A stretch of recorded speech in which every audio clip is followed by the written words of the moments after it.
What's up, you guys? I'm Keiko with another episode of Keiko'S Crass Commentary.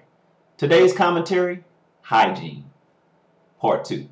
For those of you who haven't seen Part 1, I suggest you check it out, as I'm here to help you in every aspect as it pertains to your hygiene. I'm here to keep that funk off your ass from head to toe. Let's just jump right in. Oral hygiene. I'll start off with my own story of my personal journey to attain the perfect smile. Mission accomplished. But the reason that's relevant to oral hygiene and my commentary is because prior to setting out on this journey to attain the perfect smile, oral hygiene really wasn't at the top of my priority list. There were many nights that I went to bed without brushing, rinsing, or flossing. I'm ashamed to say I was a nasty individual back then. That was nasty. That wasn't sexy at all. But at this stage of the game, $10,000 with insurance later, you'd be hard pressed to catch me not flossing, brushing, rinsing. I even have my own secret weapon. Bam! Altoid minis, baby. Altoid minis. Peppermint, wintergreen, and cinnamon. They work like a charm. Ladies, fellas, we got to do a better job. Got to do a better job with maintaining our oral hygiene. What's your excuse? Do you have an excuse? Walking around with gingivitis, cavities, halitosis? There really is no excuse for that at all. Is money an issue? How about the 99-cent store? Yeah, the 99-cent store. They carry toothpaste, toothbrushes, tongue scrapers, mouthwash. Hell, they even carry pliers in case you need to pull a tooth out of your mouth. No excuses whatsoever. Walking around with bad oral hygiene is like having an electric fence around your mouth. Yeah, nobody wants to come close to that electric fence. You know what I'm saying? Just imagine you're at work and that coworker walks up and they're talking to you and you get that jolt that you know what I'm talking about. You've been there before. Trust me, because I've been there before. You don't want to get in anybody's face with the electric fence. Come on. Come on. Just like you don't want to be in anybody's face. You don't want them in your face. Let's keep it sexy. Let's keep it sexy. True story. A few years ago, I'm dating this young lady, and we're out on our second, third date. We're at a sports bar having a good time, watching a football game. And we're looking up at the big screen. She has her head laying on my shoulder, and I'm smelling what smells like bad breath. I'm smelling it. But usually smelling bad breath occurs when you're conversing with somebody, you know. Hey, you know. That's when it usually occurs. But we weren't talking at the time. She had her mouth shut. As I come to realize the breath was coming through her nostrils. Through her nostrils. Yeah, that's some hot breath. That's really hot. Well, I figure everyone's entitled to a bad day, so I let it slide. Several weeks later, she's over my house. We're laying in the bed watching TV. She falls asleep on my chest. And here comes the funk once again.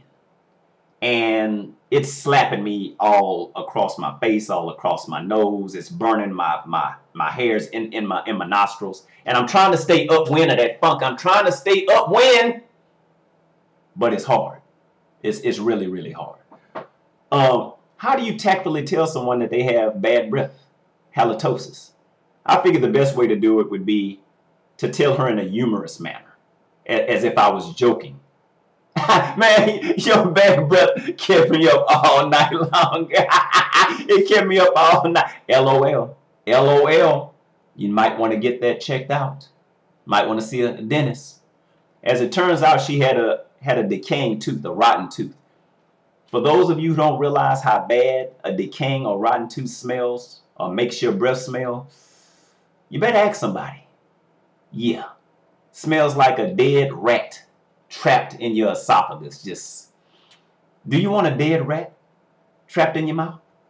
The basics, people, the basics. Brushing, flossing, rinsing. The basics. That'll keep that dead rat out of your mouth. When I was about 18 or 19, I worked at a grocery store. I worked the day shift. I had a friend of mine who worked the night shift. And he and I were pretty cool. When I would see him, we would talk on a regular basis about cars, about sports, girls, sex, everything. And every morning that we would talk, I would just have food just all trapped in between his teeth every single morning. Chicken, corn, salad. And I'm like, dude, you don't feel that food trapped in between your teeth like that? When was the last time you looked in a mirror?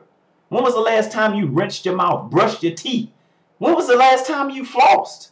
Well, hell, actually, I don't think flossing could have helped him. He might have needed a power washer to get that gunk off of his teeth. That's just nasty. That's nasty. What woman do you know that wants to be around that? What man do you know, ladies, that wants to be around all that gunk, all that nasty? Are you part hamster? Because that's what hamsters do. They store food in their pouches and save it to eat at a later time. Oh, is that what you were doing? Were you saving that food, my brother, to eat at a later time and during the day? That's gross. Anyway, if you're a friend or you have a friend, tell your friend. I would hope that my friends would tell me if I had bad breath, if I had food stuck in my teeth. Tell me. I would want you to tell me. Hell, if you're ashamed to face that person or don't know how to be tactful about it, say it in a Hallmark card. A Hallmark. That's right. Walgreens, Walmart, Target. Buy them a card. Write it down in a card. Joe, your breath has been kicking my ass for the last 3 years. Here you go, buddy. Can you please help salvage our friendship? That breath, buddy. That breath. Anyway, the next subject I want to talk about is this. Fingernails. Fellas, let's keep those fingernails cut. I've heard from many women, they say the first thing they notice on a man are his shoes, feet, fingernails, hands. I try to take care of both.